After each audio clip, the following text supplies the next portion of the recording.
ઈડર પરગણા જાન ક્ષત્રિય મોચી સમાજ સેવા ટ્રસ્ટ દ્વારા ત્રિવિધ કાર્યક્રમનું સફળ આયોજન ઈડર પરગણા જન ક્ષત્રિય મોચી સમાજ સેવા ટ્રસ્ટ દ્વારા શેઠ કેટી હાઈસ્કૂલના સભાખંડ ખાતે ત્રિવિધ કાર્યક્રમનું ભવ્ય આયોજન કરવામાં આવ્યું હતું.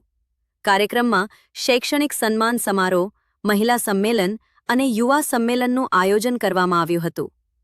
કાર્યક્રમના અધ્યક્ષસ્થાને પ્રાંત અધિકારી તથા નાયબ કલેક્ટર શ્રી નિમેશભાઈ પટેલ ઉપસ્થિત રહ્યા હતા. મુખ્ય મહેમાન તરીકે શ્રી આર.ડી. પટેલ, ડાયરેક્ટર આરડેક્ટા ઇન્સ્ટિટ્યૂટ તેમજ રાષ્ટ્રપતિ એવોર્ડ વિજેતા શિક્ષક શ્રી નવી મૈત્રાલ ઉપસ્થિત રહ્યા હતા. જ્યારે કાર્યક્રમનું ઉદ્ઘાટન સમાજના અગ્રણી શ્રી જીવાભાઈ મોહનભાઈ ચૌહાણના હસ્તે કરવામાં આવ્યું હતું. કાર્યક્રમ દરમિયાન વર્ષ 2026માં વિવિધ પરીક્ષાઓમાં સફળતા મેળવનાર વિદ્યાર્થીઓને સન્માનપત્ર અને શૈક્ષણિક કીટ અર્પણ કરવામાં આવી હતી. ઉપરાંત સમાજના દાતાશ્રીઓ, નવી સરકારી નોકરી પ્રાપ્ત કરનાર યુવાનો, નિવૃત્ત કર્મચારીઓ તેમજ ઈડર અને હિંમતનગર નગરપાલિકામાં ચૂંટાયેલા કોર્પોરેટરોનું શાલ અને પુષ્પગુચ્છ અર્પણ કરી સન્માન કરવામાં આવ્યું હતું.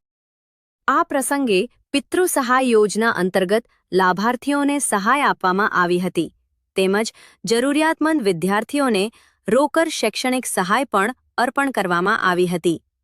કાર્યક્રમમાં ઈડર પરગણા જનક્ષત્રિય મોચી સમાજના વડીલો, યુવાનો, બહેનો અને સમાજના અગ્રણીઓ મોટી સંખ્યામાં ઉપસ્થિત રહી કાર્યક્રમને ભવ્યતા બક્ષી હતી.